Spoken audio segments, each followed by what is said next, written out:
the outlaw mountain man was going to rob the obese girl until she offered him food instead of fear. The Texas sun had barely crested the eastern ridge when Sarah Whitmore began her morning ritual. At 7 o'clock, the heat already pressed against the wooden walls of her small cabin like an unwelcome visitor. Sweat beaded on her brow as she worked over the cast-iron stove, coaxing flames from the dying embers of last night's fire. Sarah was a large woman, round and soft in all the ways society deemed unacceptable for a frontier lady. Her dresses, sewn by her own capable hands, accommodated her generous frame without apology. She'd learned long ago that survival in the wilderness cared nothing for the fashion plates that arrived months late from Philadelphia or Boston.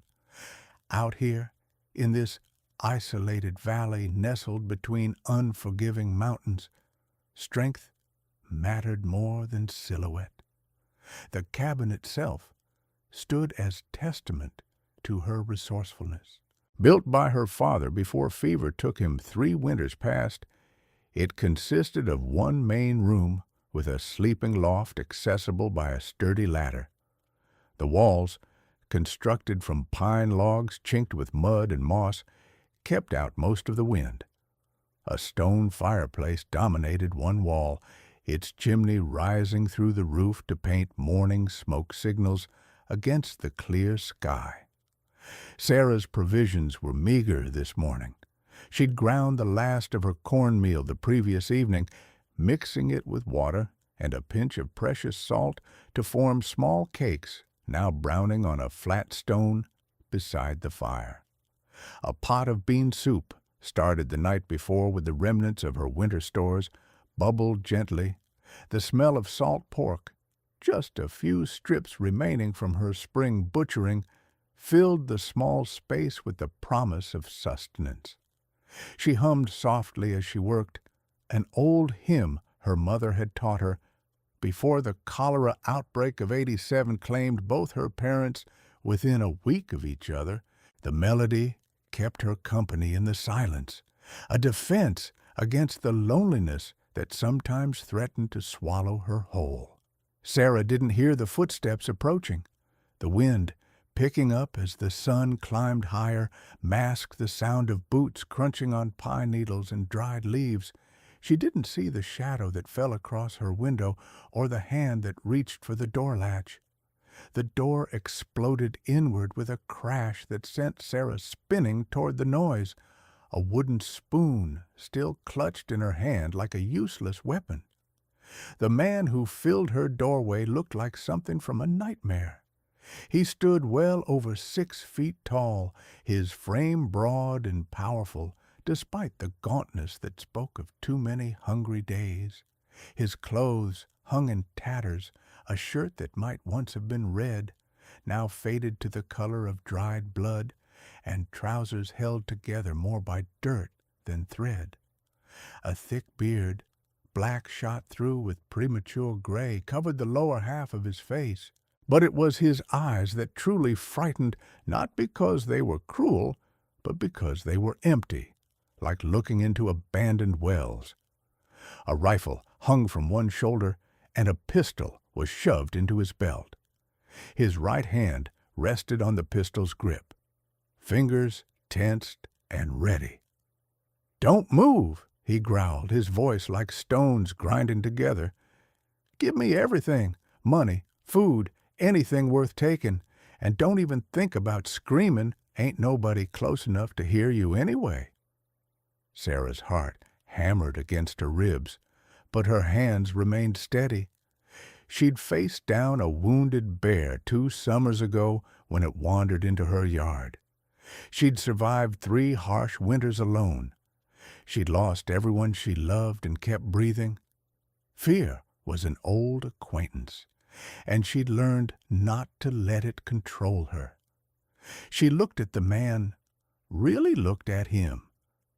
Past the weapons and the threatening posture, past the wild appearance and desperate energy. She saw the way his eyes kept darting to the pot of soup. She noticed how his throat worked when he swallowed, as if his mouth had gone dry. She recognized the slight tremor in his gun hand, not from nervousness, but from weakness. This wasn't a man who wanted to hurt her. This was a man who was starving. Sarah lowered her wooden spoon slowly and deliberately. Then, moving with careful precision so as not to startle him, she pulled out one of her 2 chairs and set it near the table. "You look hungry," she said quietly, her voice carrying none of the fear he probably expected. "Sit down and eat first. Then we can talk about whatever else you need." The man froze. His eyes widened slightly, the first crack in his hardened exterior. "What?" "I said sit down." Sarah turned back to her stove, ladling soup into her largest bowl, the one she usually kept for special occasions, though special occasions were few and far between these days. "This soup's been cooking all night. It's not much, but it's hot, and it'll fill your belly." "You're not afraid of me?" The question came out almost like an accusation. Sarah set the bowl on the table, then added 2 of her corn cakes and a strip of the salt pork. She met his gaze steadily. "Should I be?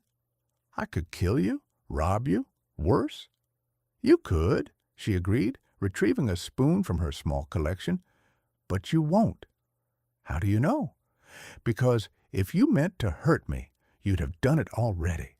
And because anyone who looks at food the way you're looking at this soup isn't thinking about violence. They're thinking about survival." The man's hand finally dropped from his pistol. He moved slowly, almost reluctantly, toward the chair she'd offered.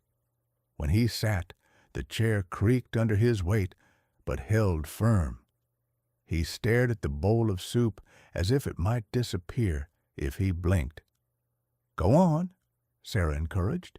"Eat before it gets cold." He picked up the spoon with a hand that trembled visibly now. The first mouthful seemed to break something inside him. He ate with the desperate efficiency of someone who'd known too much hunger, too recently. Sarah watched him polish off the first bowl in minutes, then ladled him another without being asked. She poured water from her precious supply into a tin cup and set it beside his elbow. He drank it in 3 long gulps. When the edge had finally come off his hunger, he slowed down, actually tasting the food now rather than simply consuming it. Sarah sat across from him with her own small portion, eating in companionable silence. Finally, he spoke. "Why?" "Why what?" "Why are you feeding me? I broke into your home, threatened you."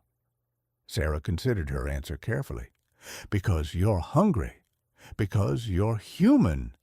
Because someone somewhere must have taught you better than this. And maybe if I treat you like that person instead of the desperate man you've become, you'll remember who you used to be." Something flickered in those empty eyes, surprise, maybe, or the ghost of an emotion he thought he'd buried long ago.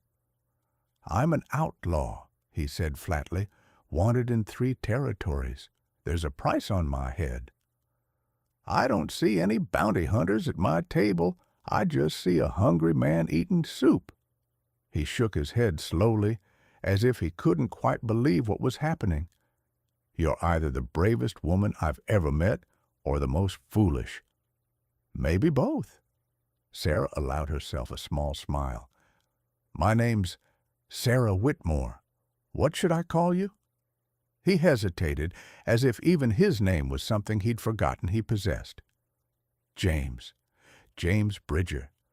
Though most folks these days call me Mountain Man on account of me hiding up in these hills for so long." "Well, James Bridger, it's nice to meet you, even under unusual circumstances." They talked as the morning wore on. At first, James spoke in short, clipped sentences, as if he'd forgotten how to carry on a normal conversation. But Sarah was patient, asking gentle questions and offering her own stories in return. She learned that James had once been a soldier in the Continental Army, fighting in the final years of the Revolutionary War.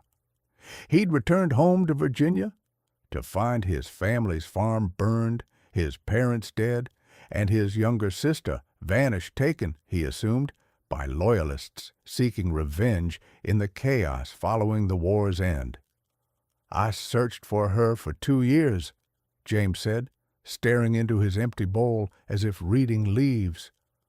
"Followed every rumor, tracked down every lead, found nothing but dead ends and people who'd take my money and send me on wild goose chases." "I'm sorry," Sarah said softly. "I ran out of money eventually. Started taking odd jobs, but the war had changed me, made me hard, violent. I got into fights, did things I'm not proud of. Eventually, I killed a man in self-defense, but the law didn't see it that way. He was some merchant's son, and I was just another broken soldier, so I ran." "How long have you been running?" 5 years, give or take. Lost count somewhere along the way. Started stealing to survive. Got better at it. Meanest thing I did was become the man everyone said I was." Sarah reached across the table and covered his rough, scarred hand with her own soft one. The gesture made him flinch, but he didn't pull away. "You're not that man right now," she said. "Right now, you're just James, sitting at my table eating my food. That's all that matters." James looked at their joined hands, his expression a mixture of confusion and something that might have been hope. "You're a strange woman, Sarah Whitmore." "So I've been told." She told him her own story, then, growing up as the only child of educated parents who'd come west seeking their fortune and finding only hardship. Her father had been a teacher, her mother a seamstress. They'd built this cabin intending to start a school for frontier children, but sickness had stolen those dreams. "Folks in town, there's a settlement about 15 miles south, they think I'm odd," Sarah admitted. "I'm too fat, too educated, too content living alone. The women whisper that I'm unnatural, and the men look right through me like I'm not even there, or worse, they look at me like I'm a joke." "Their loss," James said simply. Sarah felt warmth bloom in her chest at those 2 words. "Thank you." They sat together as the sun climbed higher, 2 lonely people who'd found unexpected common ground. When James finally stood to leave, he seemed reluctant, as if the cabin had become a sanctuary he was loath to abandon. He reached into his pocket and pulled out a small leather pouch. "This was supposed to be what I stole from you," he said, setting it on the table. "It's not much, maybe $40 in coin, and some silver I got off a man in Houston. Take it for the food." "For your kindness." "I don't want your money, James." "Then keep it anyway. Use it for supplies. Winter's coming eventually, and you'll need it." Sarah didn't argue. She could see the pride in his eyes, the need to give something back. "Will you come again?" she asked. "For a meal, I mean, if you're still in these mountains." James looked at her for a long moment. "You really want that? An outlaw showing up at your door?" "I want a friend showing up at my door. The rest is just details." James did come back. 3 days later, just as the sun was setting, Sarah heard a gentle knock on her door, so different from his violent entry that first morning. When she opened it, he stood on her small porch with a brace of rabbits in his hand. "Thought you might could use some fresh meat," he said almost shyly. Sarah smiled, her heart lifting at the sight of him. Come in. I'll start water boiling." This became their pattern.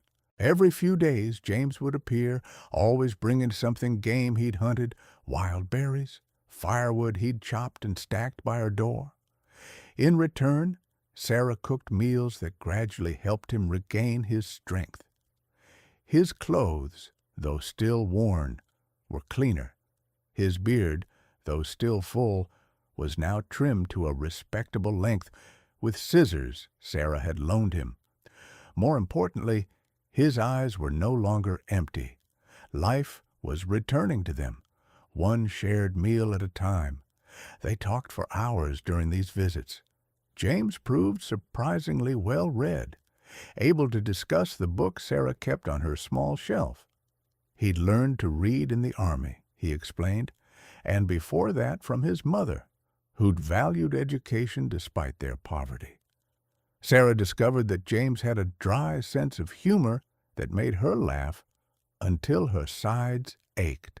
He told stories about his misadventures in the mountains, getting treed by an angry mother bear, accidentally walking into a skunk's den, mistaking a polecat for a rabbit in the dark. "You're telling me you tried to skin a polecat?" Sarah gasped between giggles. "In my defense, it was very dark, and I was very hungry, though the smell did tip me off eventually. Took me a week to stop gagging every time I caught a whiff of my own clothes."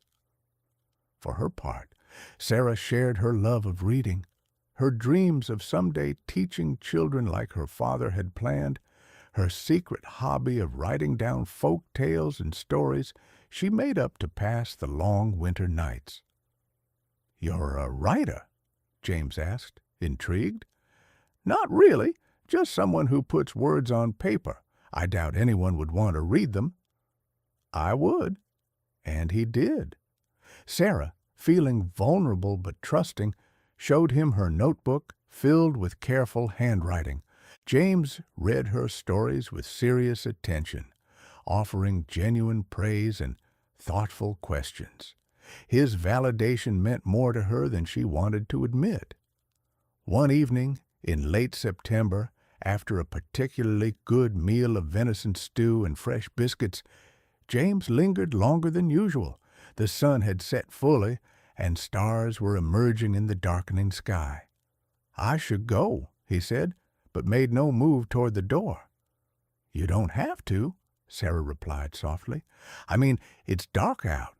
You could stay in the loft if you wanted."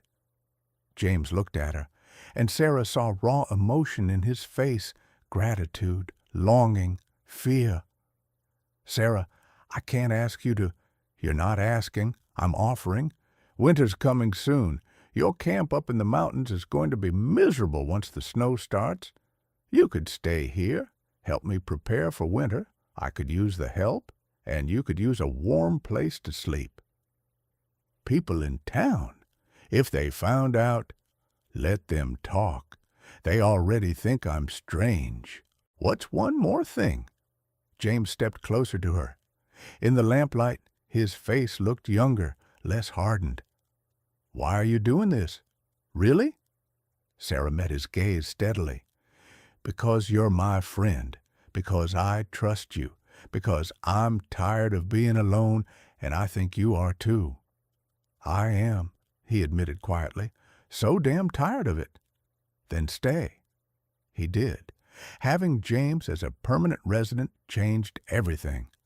The cabin, which had always felt too large for one person, now felt perfectly sized. They fell into an easy routine.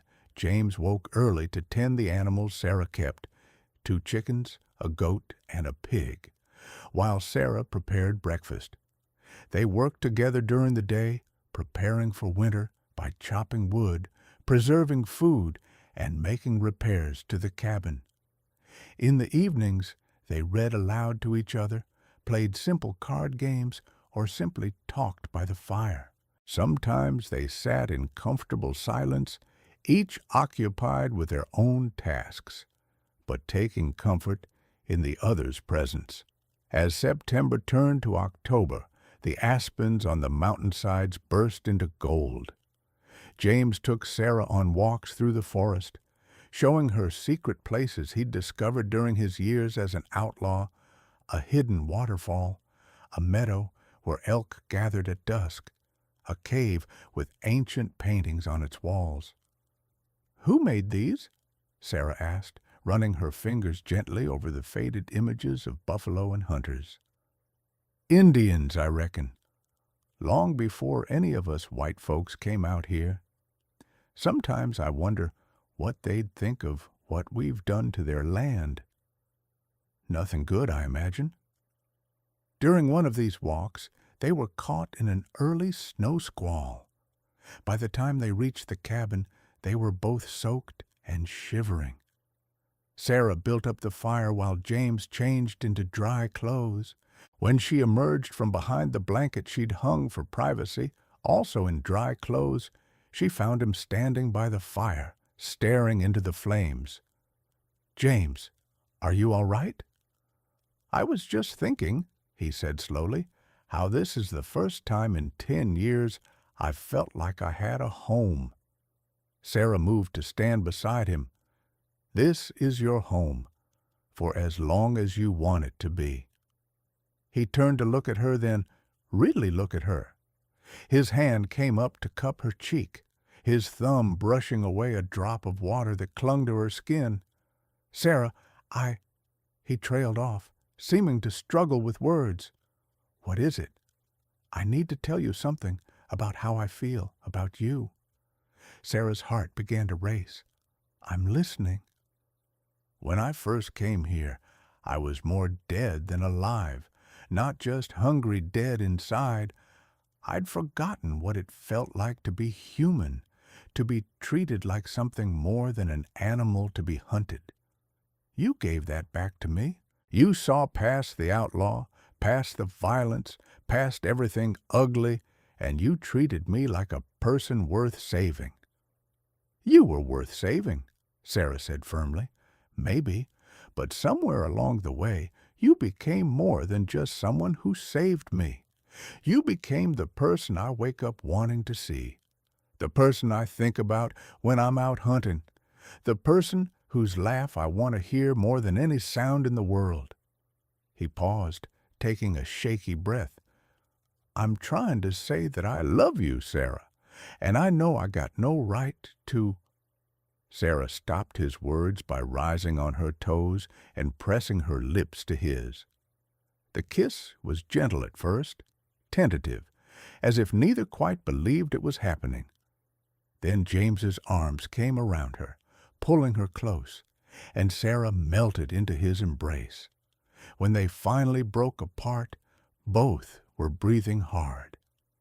"I love you too," Sarah whispered. "I've loved you since you came back the second time, bringing rabbits and looking so nervous I thought you might bolt like a spooked deer."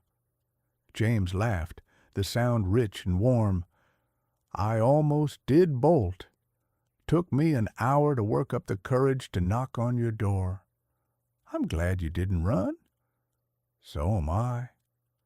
They stood wrapped in each other's arms, the fire crackling beside them, the wind howling outside, and both felt safer and more content than they'd ever been in their lives.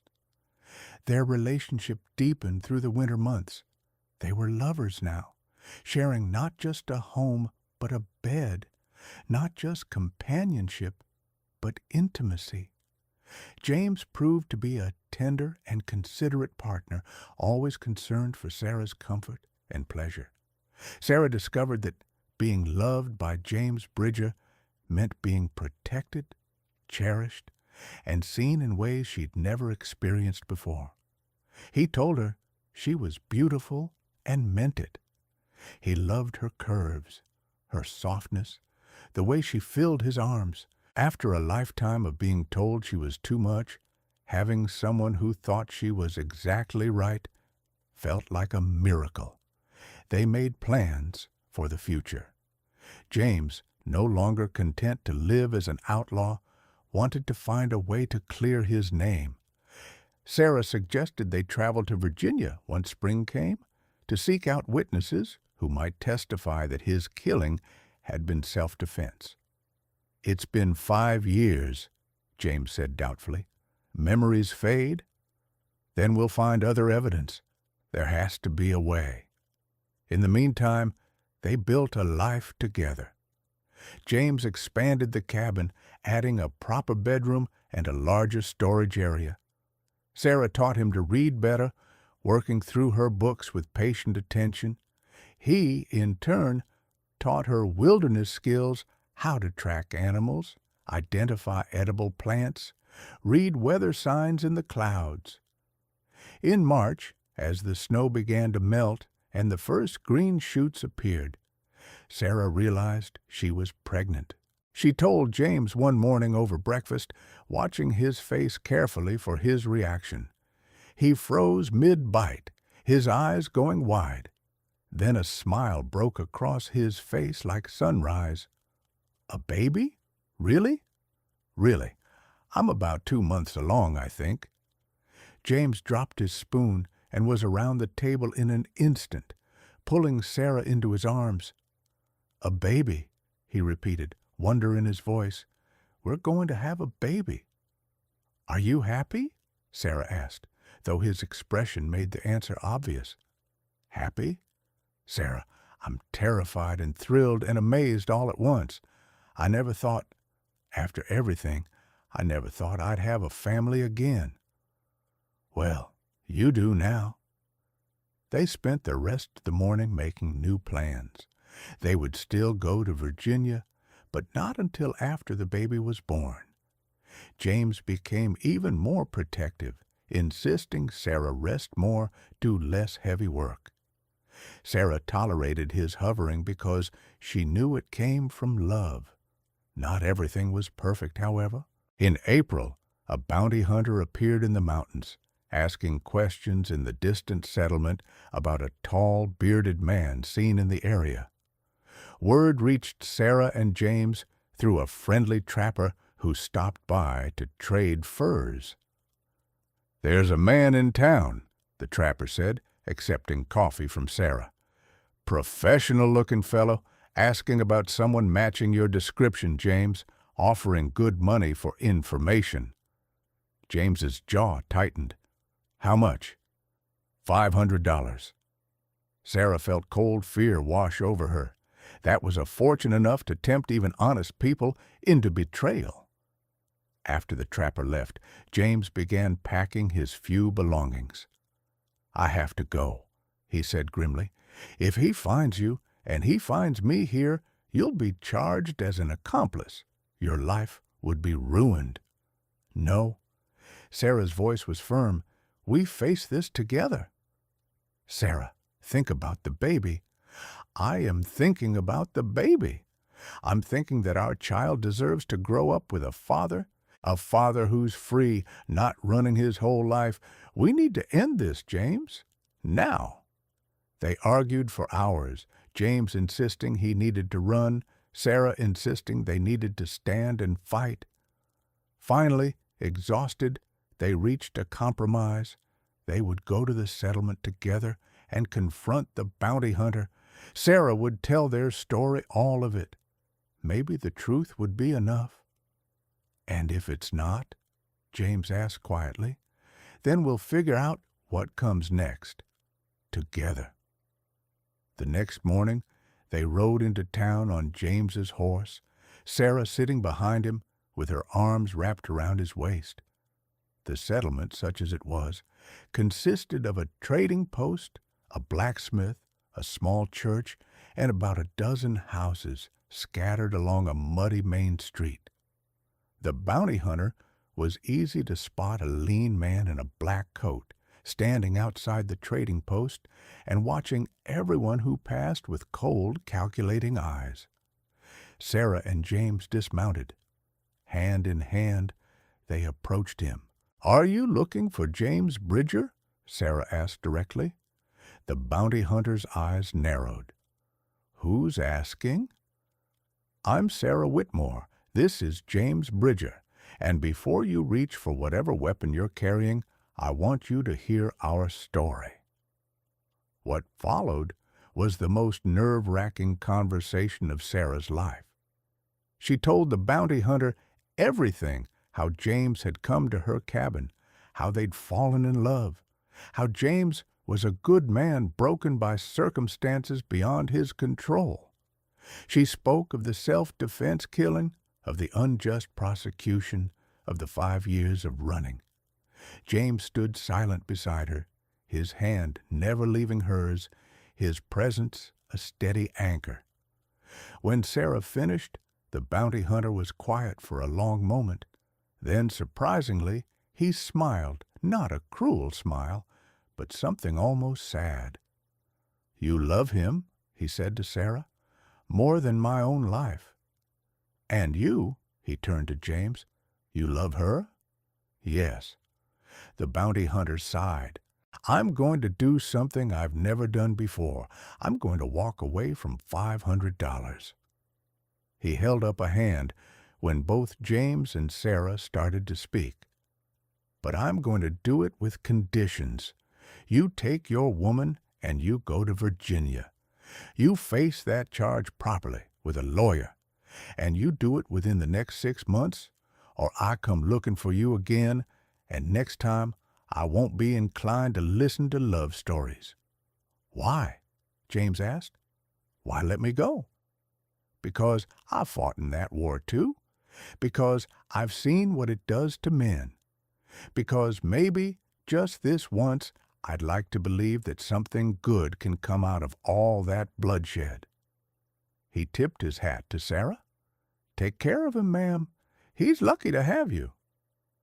They left for Virginia in June, after Sarah had safely delivered a healthy baby girl they named Emma Rose. The journey took 6 weeks, traveling slowly to accommodate the infant. In Virginia, they found James's old commander, now a congressman, who agreed to represent James. With his help, they located witnesses who testified to the circumstances of the killing, how the merchant's son had been drunk and violent, how he'd attacked James first, how James had only defended himself. The trial took 3 days. At the end, the judge dismissed all charges, declaring that justice had been delayed but would not be denied. James Bridger was a free man. They stayed in Virginia just long enough to visit his family's old farm, now owned by others. But the current occupants graciously allowed them to visit the graves of James's parents. James knelt in the grass and told his mother and father about Sarah and Emma, about the life he'd built from nothing. "I think they'd be proud of you," Sarah said softly, standing behind him with Emma cradled in her arms. "I hope so," James replied. They returned to Texas in the fall, to the cabin in the mountains that had become their home. James no longer needed to hide, no longer needed to live as an outlaw. He took on work as a hunter and guide, his knowledge of the mountains making him valuable to settlers and trappers alike. Sarah started her school, teaching children from the scattered homesteads in the area. Life wasn't always easy. Winters were hard, money was tight, and raising a child on the frontier came with challenges. But they faced everything together, their love growing stronger with each passing season.